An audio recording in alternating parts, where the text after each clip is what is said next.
Hello and welcome to Global Scan, a show that brings you 360-degree view of major international developments.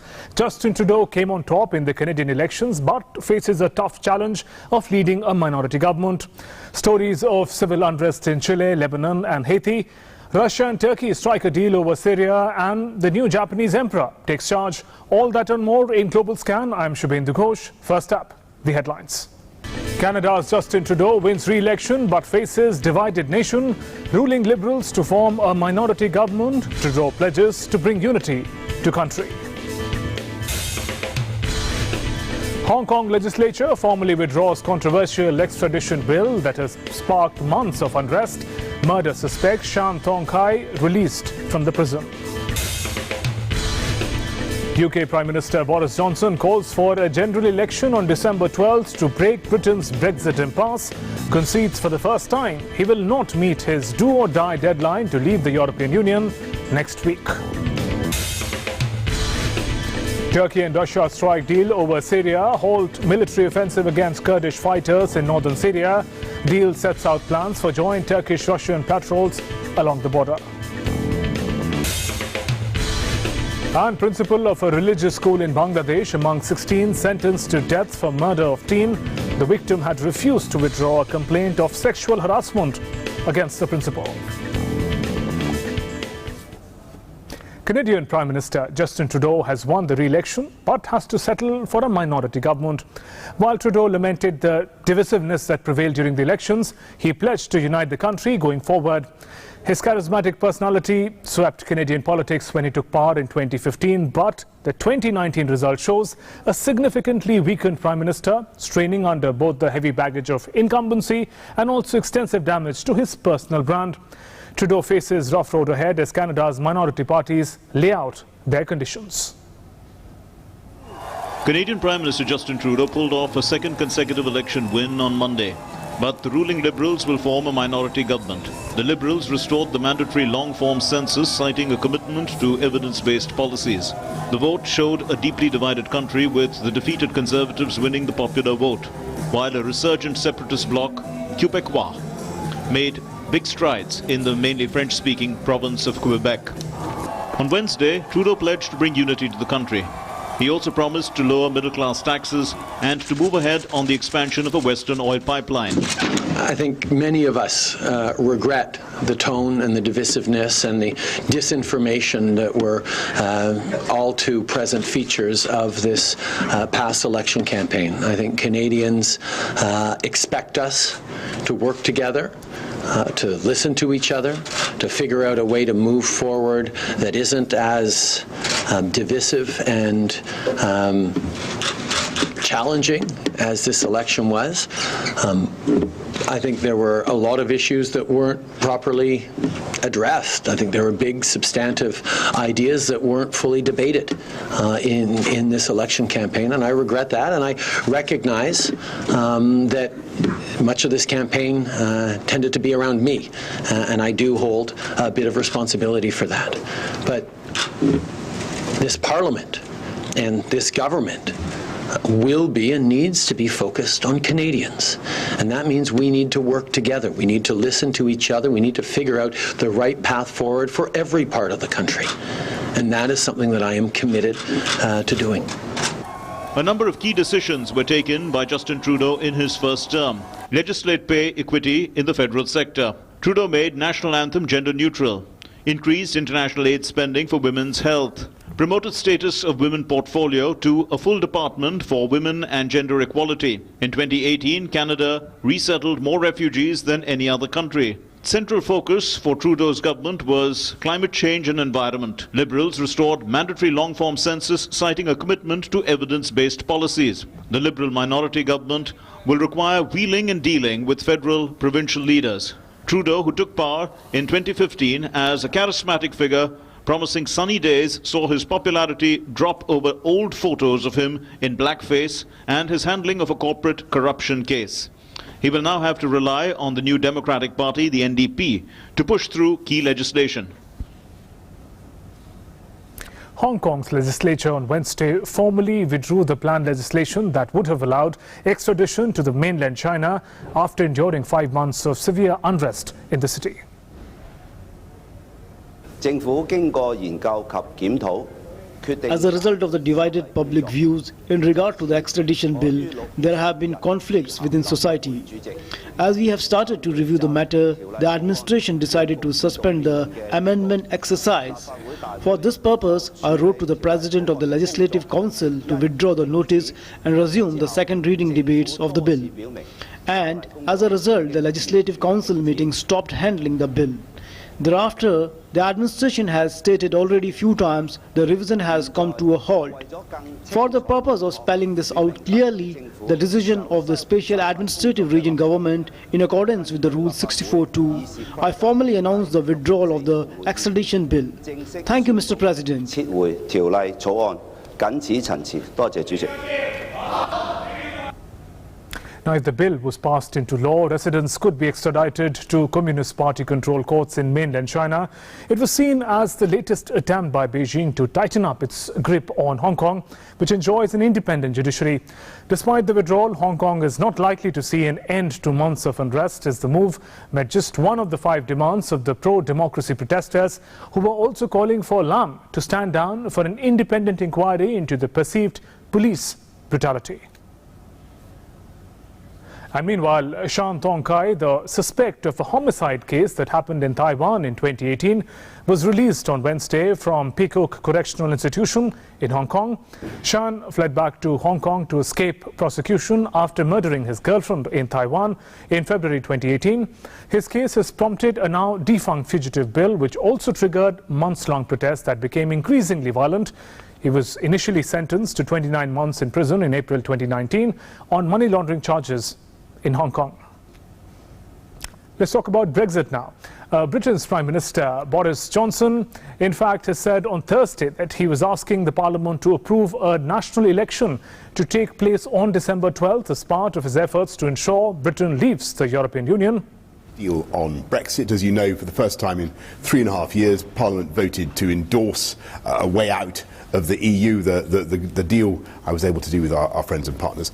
But unfortunately, they also voted to delay the final approval of that deal that they've endorsed. And what that means, I'm afraid, is if this Parliament is anything to go by, that delay could go on for a very long time. Because I'm afraid it looks as though our EU friends are going to respond to Parliament's request by having an extension, which I really don't want at all.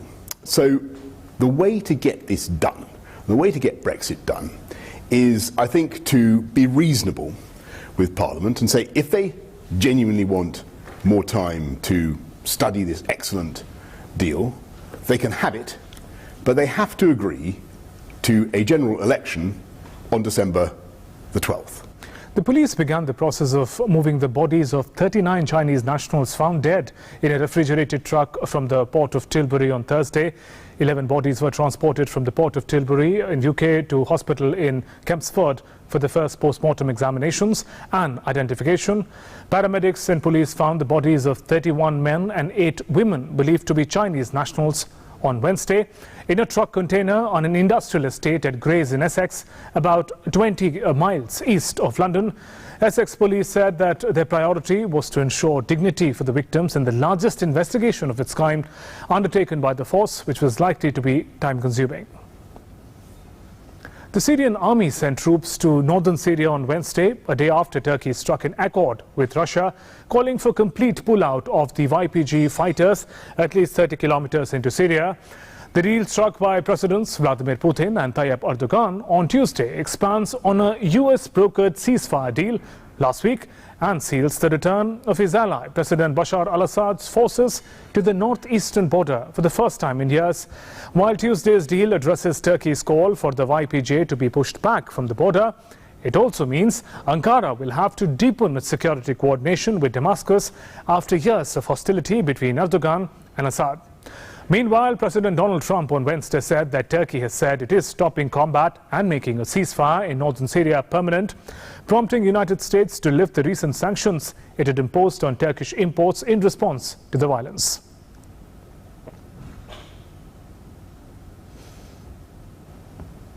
Early this morning, the government of Turkey informed my administration that they would be stopping combat and their offensive in Syria and making the ceasefire permanent, and it will indeed be permanent. However, you would also define the word permanent in that part of the world as somewhat questionable. We all understand that, but I do believe it will be permanent. I've therefore instructed the Secretary of the Treasury to lift all sanctions imposed on October 14th. So the sanctions will be lifted unless something happens that we're not happy with. This was an outcome created by us, the United States, and nobody else, no other nation. Very simple.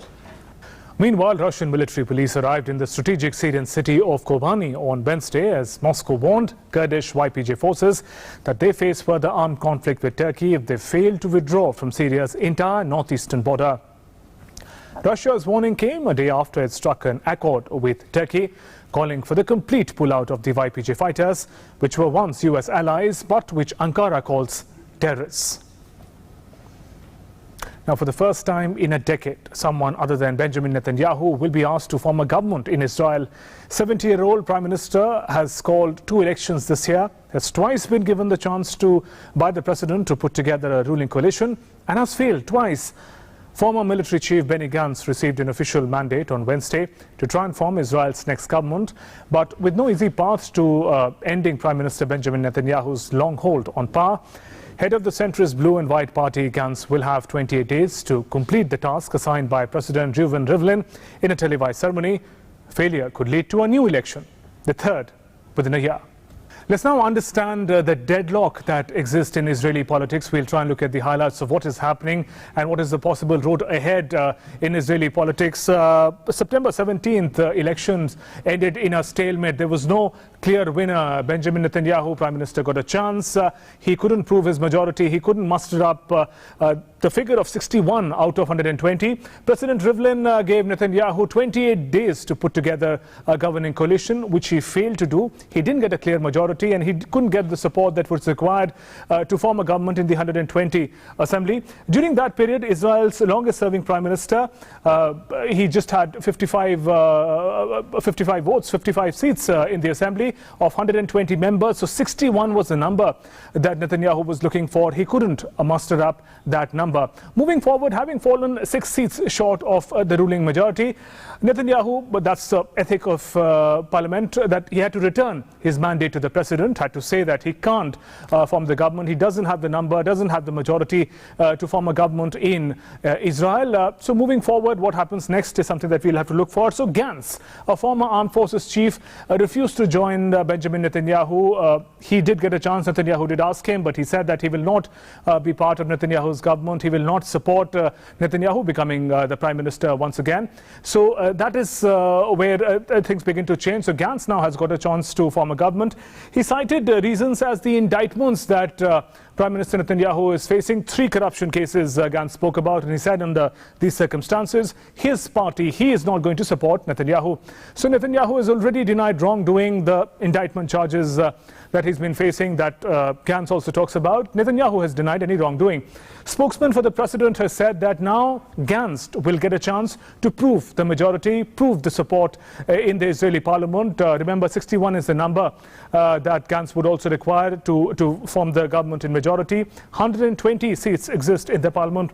Gantz also said he wants a liberal government. Now, what does that mean? By liberal, he also means that he does not want to include any of Netanyahu's religious partners, the supporters who support Netanyahu enjoyed all these years. So Gantz wants to really make a paradigm shift in the manner in which the government represents the interest of Israel. So it's clearly said that religious partners of Netanyahu are not welcome. In 2008, we'll try to understand, has such a deadlock happened before? In 2008, Tzipi Livni was asked to form a government in Israel. He also got an opportunity to form the government, didn't have a clear majority. So what happened to Livni? Something would be interesting. He's in fact part of now defunct Kadima party. It was given a chance, but it failed. A similar deadlock as exists right now. Netanyahu can't form a government. Gantz also has a challenge ahead. It led to an election in 2009, which was won by Netanyahu, and from there on, he became a powerful leader leader of Israel, Livni never returned to the frontline politics. Now, that's also a precedent that Prime Minister Netanyahu would be closely watching. Could Gantz meet a similar fate, or will he be able to form a government? So it'll be interesting to understand what happens next in Israel. Now, Gantz will have 28 days, the same time that Netanyahu had, to build a coalition to prove that his party has majority, has the support of the majority. As of now, he has endorsement of 54 lawmakers. That's 7 short. 61 is the number that is required in the parliamentary majority. But the complex part now is that 10 of those 54 legislators belong to 4-party Arab alliance. Now, that is something unprecedented for a new government that is trying to, new party that is trying to seek power. No party drawn from Israel's 21% Arab minority has ever been invited to join an Israeli government or has even sought to serve in one. So this is where things become a little unprecedented and complex for Israeli politics. So Gantz will have to face that challenge. Without a deal with Netanyahu, Gantz could seek to form a minority government with Arab lawmakers backing from the sidelines. So Gantz really does not have much choice. If he has to form a government, if he has to emerge as the leader, as a prime minister, he will need support from those Arab legislators. So that is the complexity that exists in Israeli politics at the moment. And Arab lawmakers also, it will not be easy for them. I mean, they're going to face criticism. They're going to openly support Gantz and the policies. They are likely to also face criticism and challenge from their own community that has voted them into power, because criticism popping up from Israeli government's policy towards what they also regard as Palestinians in the West Bank and Gaza.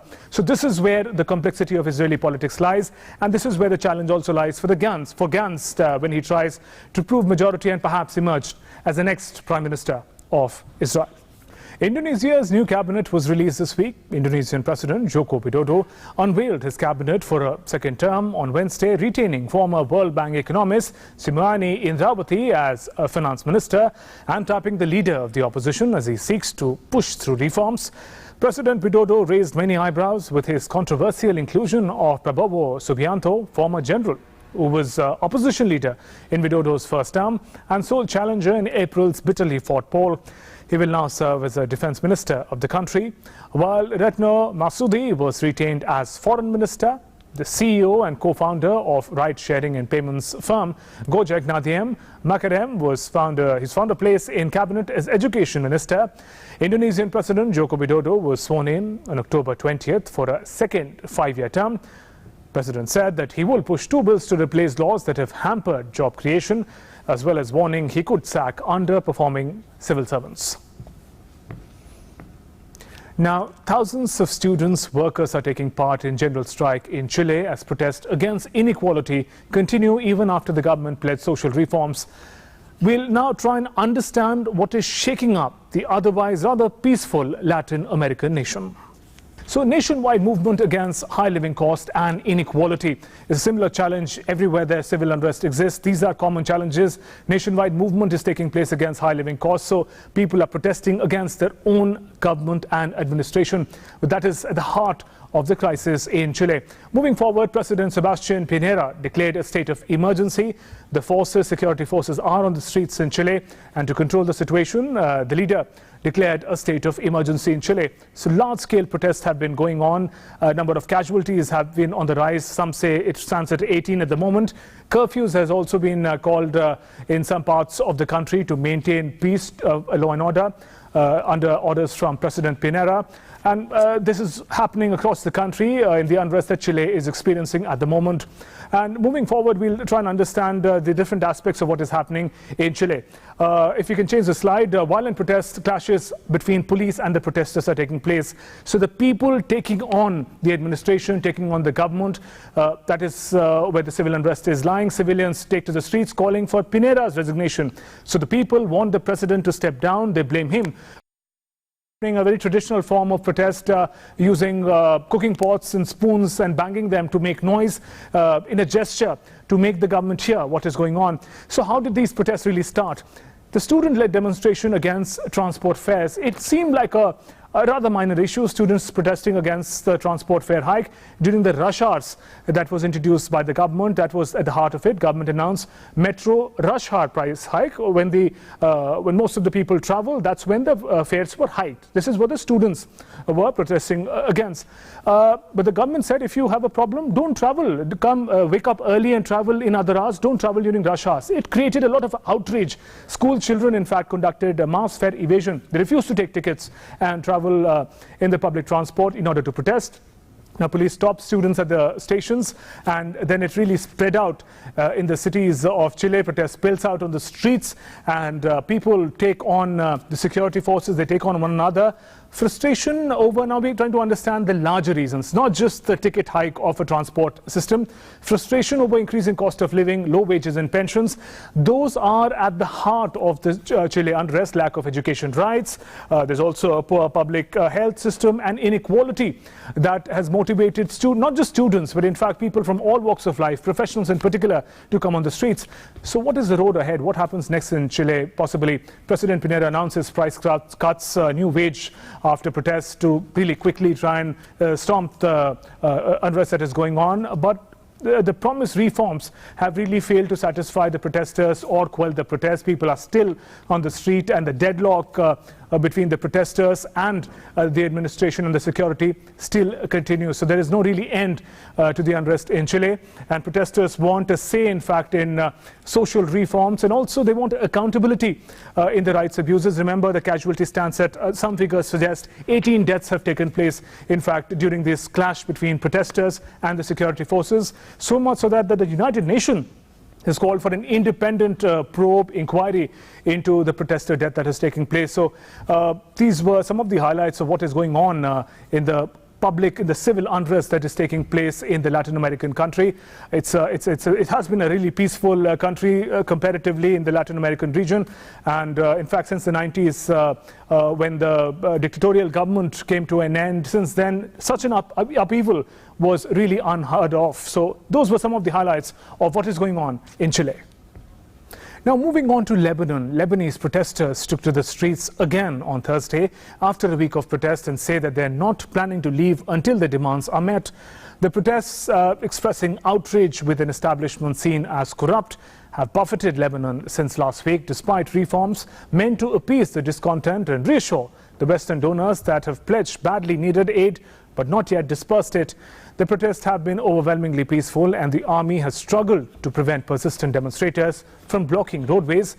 The country's banking association said banks would remain closed on Friday due to safety concerns and would open as soon as the situation stabilizes, with the operations limited to paying out customer and employee salaries via ATMs. And guess what? It's not just Chile and Lebanon. Violent anti-government protests are also being witnessed in Haiti too, over corruption and economic woes. So similar reasons again. Catholic leaders held a rare march on Tuesday calling for resolution to the crisis that has really paralyzed the country and sweeping political reforms. Along with it, thousands joined the peaceful march throughout the capital Port-au-Prince and underscored that more and more sectors of society are rising up against what they view as not only President Jovenel Moise's bad governance, but also broken political system. Moving on, the principal of a religious school in Bangladesh was among 16 people sentenced to death on Thursday for the murder of a teenage girl who refused to withdraw the attempted rape allegation against him. The killers poured kerosene over the 18-year-old Nusrat Jahan and set her on fire in April. Police say on the orders of the principal. Jahan's family has said that before her death, she had been pressured to rescind her allegations against the principal. The teenager's death sparked public outrage, as it should, in mass demonstrations calling for her killers to be punished, prompting the Prime Minister to meet her family and vow to bring killers to justice. Japanese Emperor Naruhito formally proclaimed his ascension to the throne in presence of dignitaries from over 180 countries. Japanese Prime Minister Shinzo Abe hosted banquet for the newly enthroned emperor. Although Japanese emperor does not really wield any political power anymore, but he does continue to remain an important cultural icon in the country, a symbol of state and of unity of people.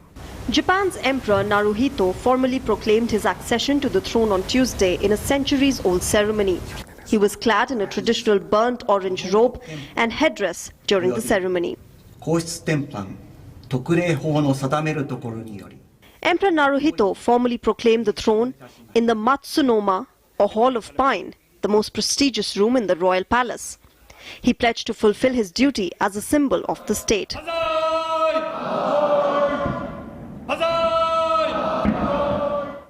Dignitaries from over 180 countries attended the ceremony.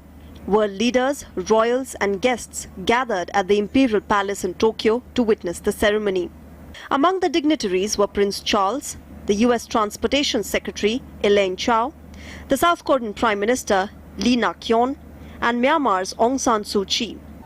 Hong Kong's Chief Executive Carrie Lam and Ukrainian President Volodymyr Zelensky also attended the ceremony. Indian President Ramnath Kovind was also present on the occasion. President Kovind congratulated the new emperor and hailed the India-Japan ties. Naruhito became emperor and his wife Masako became empress on the 1st of May in a brief ceremony. But Tuesday's Sokoi no Rei was a more elaborate ritual at the royal palace in which he officially announced his change in status to the world. Later, Japanese Prime Minister and his wife hosted a banquet on Wednesday for the newly enthroned Emperor Naruhito and Empress Masako at the Hotel New Otani in Tokyo. Naruhito is the first Japanese emperor born after World War II.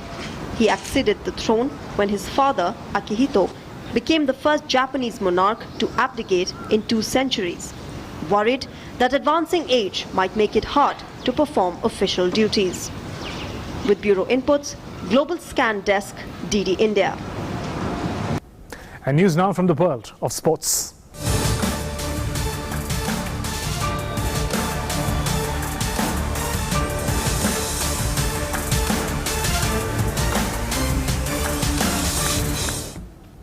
And once again, Cristiano Ronaldo and Lionel Messi got shortlisted for the men's Ballon d'Or alone with 28 other names.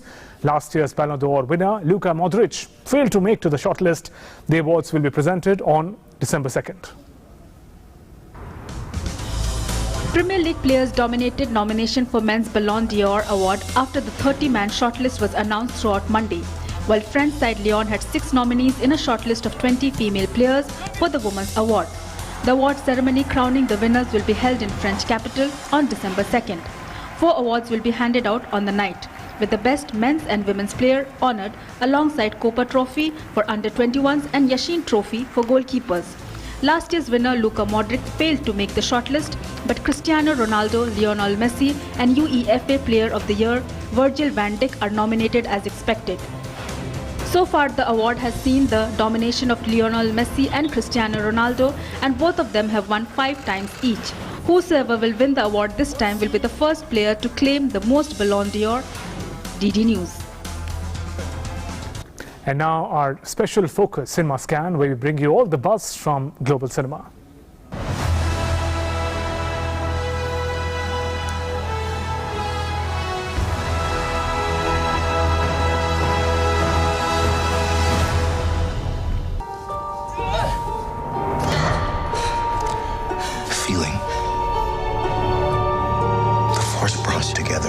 Hollywood star-studded sci-fi thriller Star Wars has come up with its latest edition.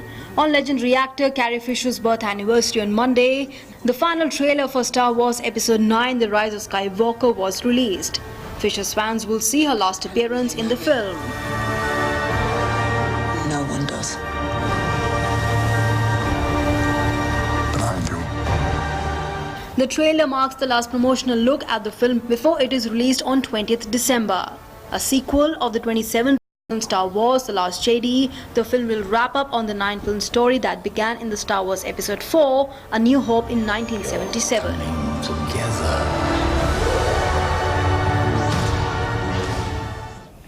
Jennifer Aniston and Reese Witherspoon are combining their star power for the new Apple TV series, The Morning Show. Stole my life. You left me in the woods with a pack of wolves. The program goes behind the scenes of a fictional American morning show, with the first episode tackling the Me Too movement, as the show's male lead anchor, portrayed by Steve Carell, is fired for sexual harassment.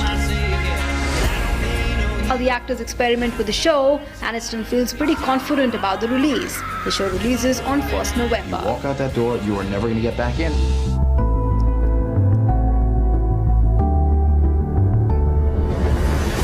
Movie buffs will have a treat at the 50th International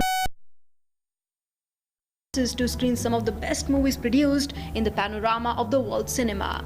Around 200 films from around 76 countries and 26 feature and 15 non-feature Indian films are up for screening this year at the Premier Movie Extravaganza.